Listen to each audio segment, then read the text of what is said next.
आ रही है तो पाकिस्तान के तमाम जो फाइटर जेट्स हैं उनको मार गिराया जा रहा है, उनके टुकड़े किए जा रहे हैं। कोई भी फाइटर जेट पाकिस्तान का काम नहीं आ रहा है, चाहे वो 16 हो, चाहे 17 हो, वो किसी भी जनरेशन का हो, चाहे वो F-16 है, चाहे वो F-17 है, इन सबको मार गिराया जा रहा है। और ये अपने आप में बहुत बड़ी जानकारी है, ये अपने आप में बहुत बड़ी बात है, क्योंकि ये नई जनरेशन के फाइटर जेट्स बताए जा रहे हैं और बहुत ज़्यादा खतरनाक, बहुत ज़्यादा ताकतवर भी हैं। उसके बावजूद भी आप देखिए किस तरीके से जो भारत का एयर डिफेंस सिस्टम है वो इन सभी को नेस्तनाबूद कर रहा है, इन सभी को मार गिरा रहा है, इन सभी के चिथड़े उड़ा रहा है। इस बात का अंदाजा आप इसी से लगा सकते हैं कि पाकिस्तान भरसक प्रयास कर रहा है, भरसक वो कोशिश कर रहा है कि किसी भी तरीके से वो इसमें कामयाब हो जाए, लेकिन हो ही नहीं पा रहा है, क्योंकि भारतीय सेना अपना शौर्य, अपना पराक्रम और जिस तरीके से बहादुरी के साथ इस लड़ाई को, इस युद्ध को लड़ रही है, उससे दुश्मन अब लगातार कमज़ोर पड़ता हुआ नजर आ रहा है। दुश्मन को समझ ही नहीं आ रहा है कि आखिर ये हो रहा है तो हो क्या रहा है। हम यहाँ से टारगेट सेट करके कुछ छोड़ रहे हैं, लेकिन उसको वहाँ मार गिरा दिया जा रहा है। और पाकिस्तान की सेना इस वक्त बहुत ज़्यादा बौखलाई हुई है, और बौखलाई इस बात से भी है क्योंकि भारत अब इस्लामाबाद तक भी पहुंचने की लगातार कोशिश कर रहा है, जो कि उसकी राजधानी है। अगर वहां भी हम पहुंच गए तो सोचिए पाकिस्तान का क्या होगा।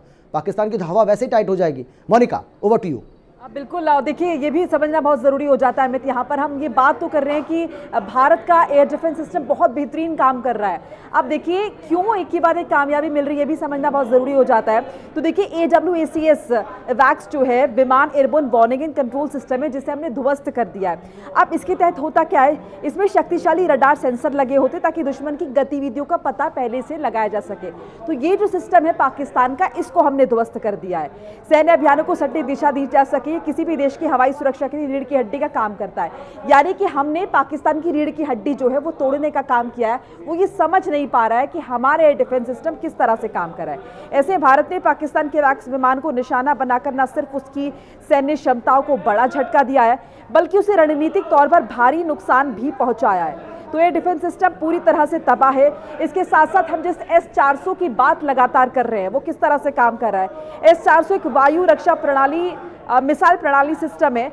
रूस ने इसे विकसित किया, हम सभी जानते हैं, और भारत ने रूस से खरीदा है।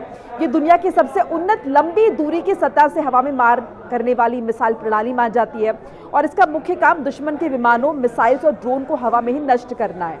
तो भारत ने S-400 से जैसलमेर में पाकिस्तान के मिसाइलों को मार गिराया। अपडेट भी मैं साझा कर लूं, और जैसे कि मैंने जिक्र अभी किया कि वैक्स विमान जो कंट्रोल सिस्टम है उसे हमने ध्वस्त किया है। यानी कि पाकिस्तान ये नहीं समझ पा रहा है कि हिंदुस्तान कर क्या रहा है, वो इंटरसेप्ट नहीं कर पा रहे हैं। आप समझ रहे हैं, वो इंटरसेप्ट नहीं कर पा रहे हैं। यानी कि हमने कहीं ना कहीं उनकी हवाई सुरक्षा की जो रीढ़ जिसे कहते हैं उसे तोड़ने का काम किया है। ये हिंदुस्तान की तरफ से कहा गया, और इसीलिए हम लगातार कह रहे हैं कि रणनीतिक तरीके से पाकिस्तान ये कोशिश कर रहा है कि चौतरफा मारा जाए, कूटनीतिक तरीके से भी मारा जाए पाकिस्तान को, रणनीतिक तरीके से भी मारा जाए पाकिस्तान को, सैन्य शक्तियों का इस्तेमाल भी किया जाए। इसके साथ साथ नौसेना भी अब पिक्चर। बिल्कुल मोनिका, बड़ी जानकारी आ रही है, बड़ी खबर आपको बता रहे हैं, और बड़ी खबर यह है कि भारत पर किया गया पाकिस्तान का हर हमला नाकाम रहा है। पाकिस्तान के हमले में भारत को कोई नुकसान नहीं हुआ है। पाकिस्तान के हमले पर भारतीय सेना का बयान भी आ गया है कि भारत पर किया गया पाकिस्तान का हर हमला नाकाम हुआ है। पाकिस्तान के हमले में भारत को किसी तरह का कोई नुकसान नहीं हुआ है। पाकिस्तान के हमले पर भारतीय सेना का बड़ा बयान आ गया है। तो भारतीय सेना भी अब इस पर बयान दे चुकी है, और ये कहा जा रहा है कि पाकिस्तान की ओर से हमला तो किया गया, लेकिन उस हमले का भारत के ऊपर किसी तरह का कोई नुकसान नहीं हुआ है। भारत को कोई नुकसान नहीं हुआ है। भारत का बाल बाका भी पाकिस्तान नहीं कर पा रहा है। किसी तरह की ना कोई कैजुअल्टी हुई, ना किसी तरह का कोई और नुकसान हुआ है। पाकिस्तान की ओर से हमले तो किए जा रहे हैं, लेकिन इन हमलों को नाकाम किया जा रहा है। देखिए, और ये दिखा रहे हैं हिंदी खबर पर, ये सबसे पहले आप देख पा रहे हैं, आपको हम दिखा रहे हैं किस तरीके से। आप देखिए, ये पाकिस्तान के जो ड्रोन्स हैं वो आए तो सही, लेकिन मार खा के गिर गए, गिरा दिया उनको। देखिए ये आया आपके सामने, आप देखिए आया आया आया आया, और उसको किस तरीके से आप गिराया जाएगा। देखिए इसके चिथड़े उड़ा दिए जाएंगे। देखिए इसको देखिए पूरा पूरा पूरा पूरा कहाँ जाएगा बच के। देखिए उड़ा दिया।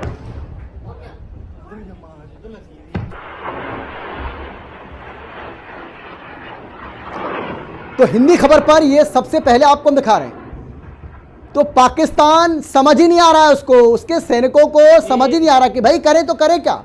हम तो उनके हाथ पैर फूल गए, उन्हें समझ नहीं आ रहा कि ड्रोन छोड़ें, फाइटर जेट्स छोड़ें।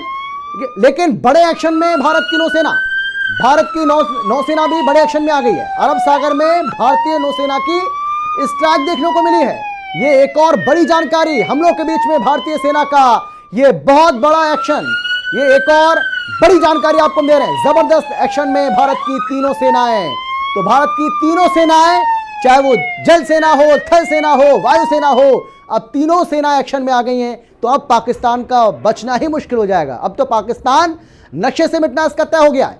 जिस तरीके की हरकतें कर रहा है, इसको समझ आना चाहिए कि भाई आप बाप से लड़ाई लड़ रहे हैं, और बाप से लड़ाई नहीं लड़ी जाती है। बाप बाप होता है, बेटा बेटा होता है। भाई समझ क्यों ले रहे हैं ये बात? आपको ये बात समझनी पड़ेगी। अगर आप नहीं समझेंगे तो आपको समय अपने आप ही समझा देगा।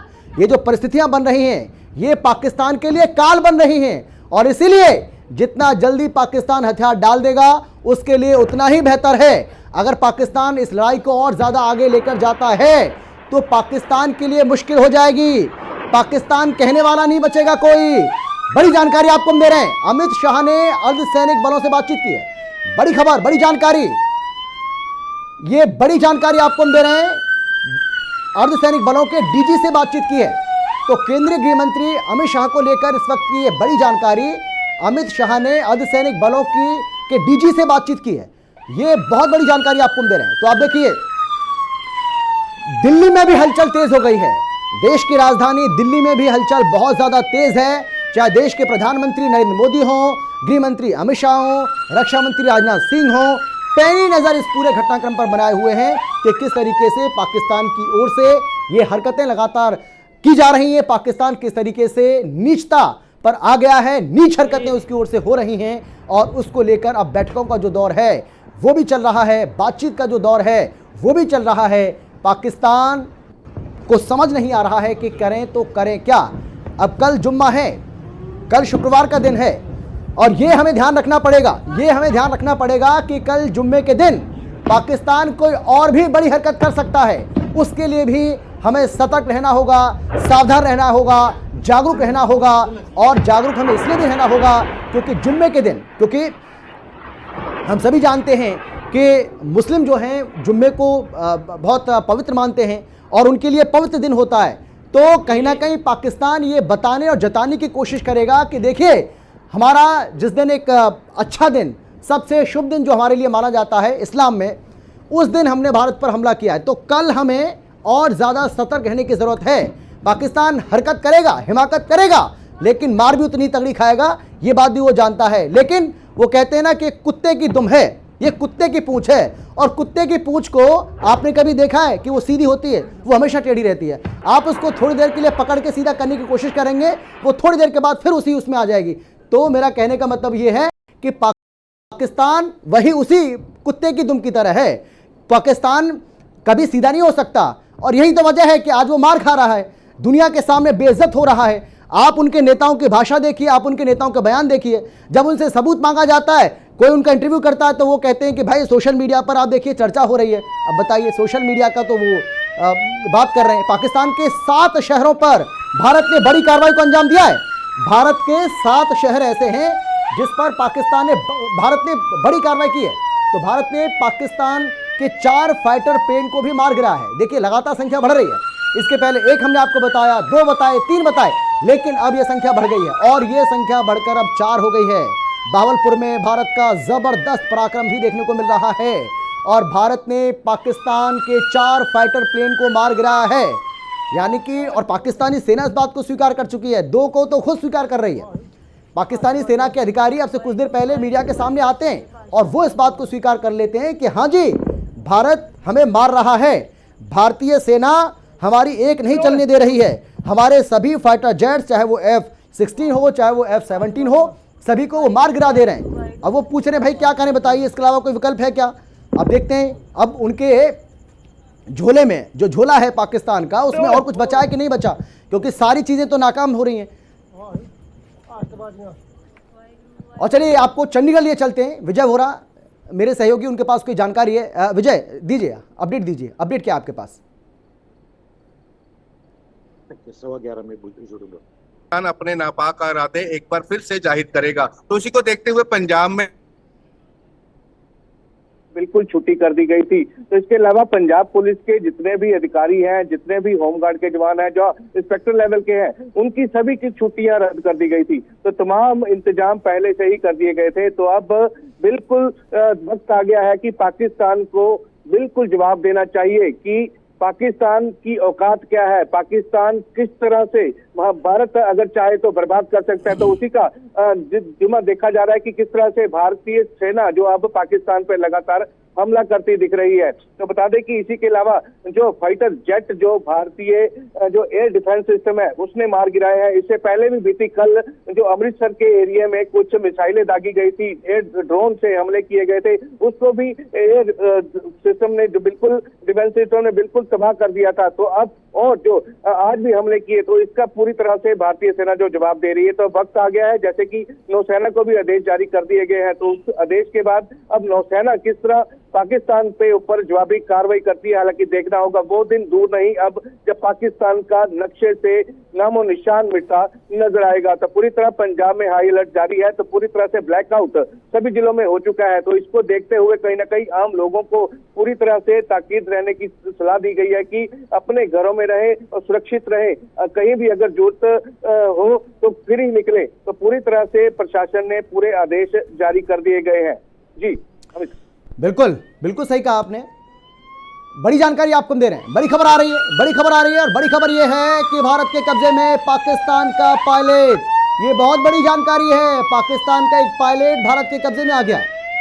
तो ये तो और उसकी दुखती रग को पकड़ लिया भारत ने। एक पायलट कब्जे में आ गया, भारत के कब्जे में पाकिस्तान का एक पायलट आ चुका है। ये बड़ी जानकारी आपको हम दे रहे हैं, बड़ी खबर आपको हम दे रहे हैं। भारत के कब्जे में पाकिस्तान का पायलट है, एक नहीं बल्कि दो, संख्या बढ़ गई है। भारत के कब्जे में पाकिस्तान के 2 पायलट हैं।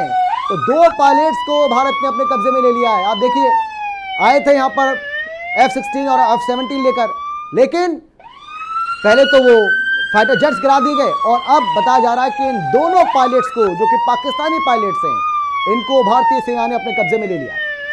2 पायलट भारत के कब्जे में आ चुके हैं पाकिस्तान के। अब पाकिस्तान क्या करेगा? अब तो कोई विकल्प बचा नहीं उसके पास। ये बड़ी जानकारी आपको हम दे रहे हैं इस वक्त की। भारत के कब्जे में पाकिस्तान के 2 पायलट आ चुके हैं। 2 पायलट्स ऐसे पाकिस्तान के जो भारत के कब्जे में हैं। भारत ने इनको पकड़ लिया, भारतीय सेना ने इनको पकड़ लिया है, हमारे जाबाजों ने इनको पकड़ लिया है। ये यहां पर युद्ध लड़ने आए थे, देखिए युद्ध लड़ने आए थे, F-16 F-17 लेकर आए थे, लेकिन उनको नेस्तनाबूद कर दिया गया, उनको मार गिराया गया। लेकिन ये दोनों पायलट जो हैं वो अब भारत के कब्जे में आ चुके हैं। भारत ने इन दोनों पायलट को, जो कि पाकिस्तानी पायलट है, इन दोनों को पकड़ लिया है। तो एक के बाद एक पाकिस्तान के रास्ते सारे बंद होते नजर आ रहे हैं। पाकिस्तान के पास अब चारा क्या है, ये अपने आप में एक अहम सवाल है। अब पाकिस्तान को भी खुद समझ नहीं आ रहा, इस वक्त तो बहुत ज़्यादा कंफ्यूज वो नजर आ रहा है। उसे समझ ही नहीं आ रहा है कि भाई युद्ध को आगे बढ़ाया जाए या फिर युद्ध को खत्म कर दिया जाए। लेकिन हाँ, अगर भारत से कोई राय लेगा तो हम तो कहेंगे रोकोगे तो तुम्हें फायदा होगा। भाई भारत का क्या बिगड़ेगा, भारत का तो कुछ बिगड़ने वाला नहीं है। अभी तक आप कुछ कर नहीं पाए, ना ही कर पाएंगे। तो इसीलिए अच्छी बात यह है कि भाई आप ठहर जाइए, थम जाइए, घुटने टेक दीजिए, सरेंडर कर दीजिए, कहिए मोदी जी गलती हो गई, माफ़ कर दीजिए। यही एक उपाय है आपके पास, इसके अलावा कोई उपाय मुझे तो दिख नहीं रहा है। भाई आप क्यों अपनी कब्र लगातार खोद रहे हैं? ये आपके लिए बहुत बड़ी बुरी स्थिति है। बड़ी जानकारी आपको हम दे रहे हैं, बड़ी खबर आपको हम दे रहे हैं, बड़ी जानकारी। देश भर के 24 एयरपोर्ट को बंद कर दिया गया है। देश भर के 24 ऐसे एयरपोर्ट्स हैं जिनको बंद कर दिया गया है। सभी हवाई अड्डों को और इन पर सुरक्षा बढ़ाने की बात भी कही गई है। शिमला की बात करें, कुल्लू की बात करें, पटाना की बात करें, इन सभी एयरपोर्ट्स को बंद कर दिया गया है। सभी यात्रियों की सेकेंडरी लैडर पॉइंट चेकिंग की जा रही है। ये बहुत बड़ी जानकारी। प्लेन के अंदर एयर मार्शल की तैनाती भी की जाएगी। देश भर के 24 एयरपोर्ट्स को बंद करने का फैसला किया गया है, और एहतियातन बनता भी है, फर्ज है हमारा। भाई जिस तरीके से बमबारी कर रहा है, जिस तरीके से रॉकेट्स आ रहे हैं, ड्रोन्स आ रहे हैं, मिसाइल्स दागी जा रही हैं, तो हमें अपने नागरिकों की सुरक्षा को ध्यान में रखना पड़ेगा। और इसी क्रम में यह फैसला लिया है भारत सरकार ने कि 24 ऐसे एयरपोर्ट